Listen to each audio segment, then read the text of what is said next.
What's happening, fam? L.A.R movement still moving. Book entitled Lessons from a Non-Custodial Father.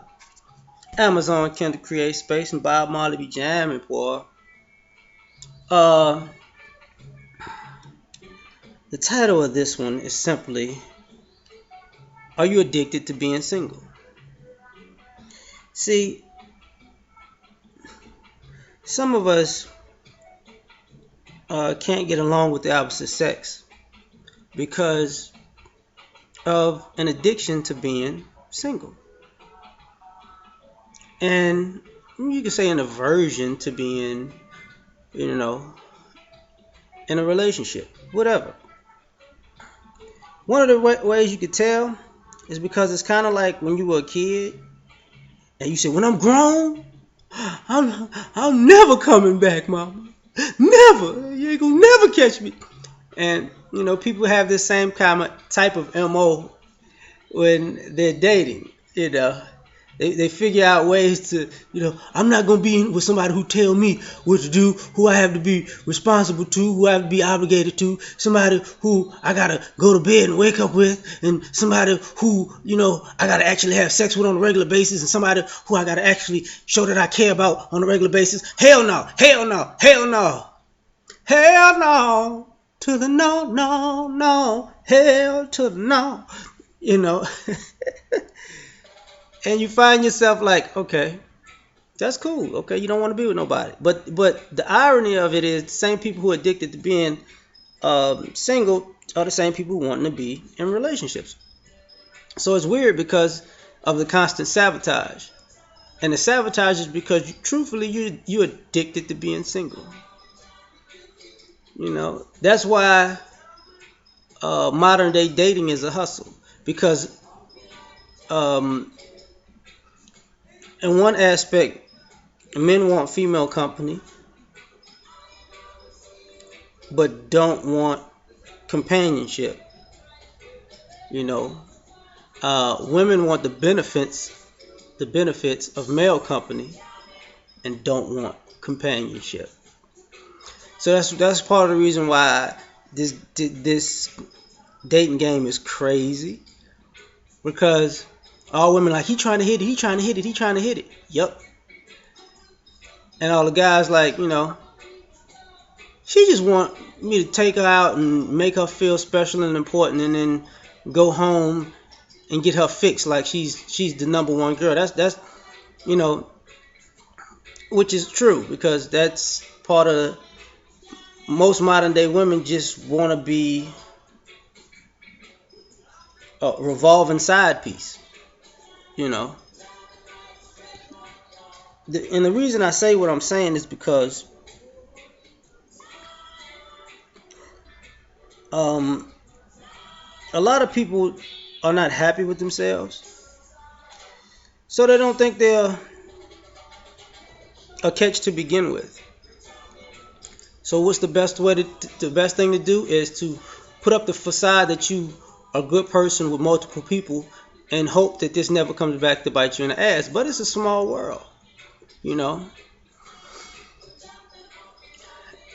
So you have people just, going about meeting and greeting and meeting and greeting and meeting and greeting and meeting and greeting. And instead of settling down and getting to know someone, it's more so you're caught up in the routine of meeting and greeting. Because when people actually choose, there's a bunch of buyer's remorse. Sometimes for good reasons. Most times it's for bad reasons. Like, most times people just are sabotaging the relationships that they get into because they are addicted to being single and that meet and greet process. Well, wow, this whole time I'm with you, I could have met 20 different people that are meaningless to me, but they probably were all interesting. And that's so stupid. And part of that is the games that are being played. And if you playing games out here and your game makes sense to you 1 year when you're doing it, but a year later you don't even understand what the hell you were doing because your game doesn't make sense, and you've caught yourself doing that a few times, then that should let you know you addicted to being single. You got a problem. If you get in relationships and you look for ridiculous reasons to not even get to know the person better, you got a problem. You walk in a person's house and you go in the kitchen, you eat ramen noodles. I grew up poor and I said I would never eat ramen noodles again. I'm never in my life gonna eat ramen noodles. It's over.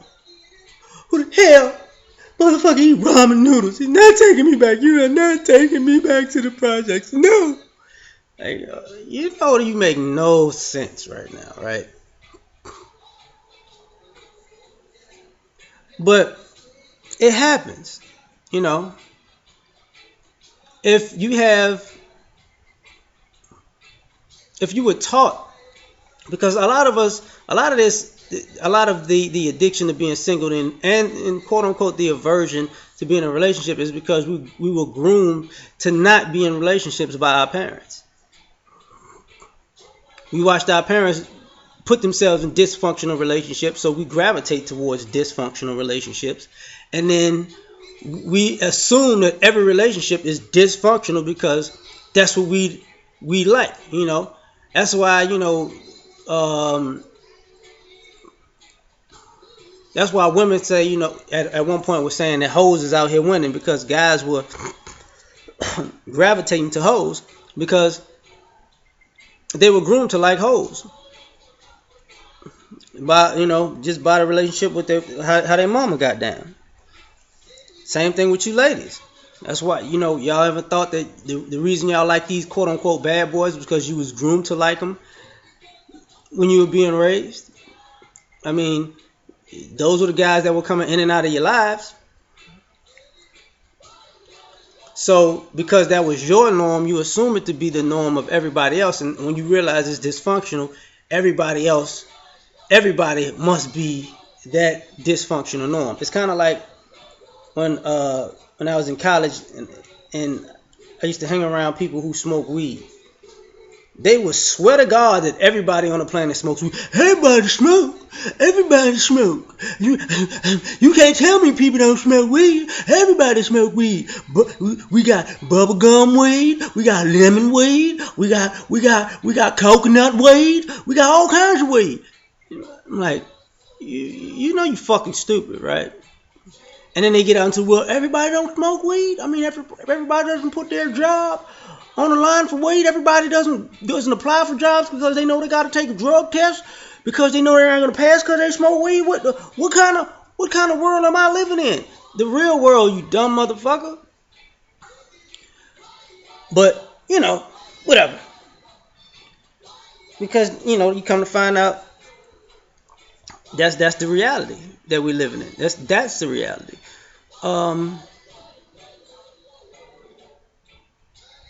Another part of this addiction is the excuses.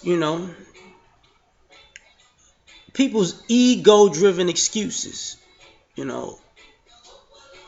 A person needs to be a millionaire, and how many millionaires are in the United States? How many millionaires on the planet? A person needs to make 6 figures. That's cool. How many 6-figure people are in the United States? How many 6-figure people are on the planet? A person needs to be... You know what? I'm going to skip past the example and just say it like this. People put all of these superficial levels ahead of do you like the person, or does the person treat you good? Every other thing comes ahead of that, and you wind up ignoring the people that you like as a person and that treat you good as a person because you are in love with all of these superficial fantasy ideas of what type of person you feel you deserve. That's Bob, boy. From the very first time I placed my eyes on you, girl, my heart says follow through. Okay, I'm sorry, but that's my jam. But I know now that I'm way down on your line. Okay, anyway, one of the other things is the weight, actually. Because you're addicted to being single if you put everybody on the bench. If everybody got to go through some kind of gauntlet to be with you. You know? If everybody got to, you got to do the 90-day rules for sex. You got to do the 6-month rule for conversation. You got to do the 1.5 years for commitment. Motherfucker, ain't nobody got all this time to be playing these games with you. Just say you just made up a bunch of bullshit games because you want to be single. And the culmination of all of this usually happens when you realize you were addicted to being single, when you see the people that stop chasing after you or wanting to be with you with somebody else, and you like, why you just wait on me to get my shit together?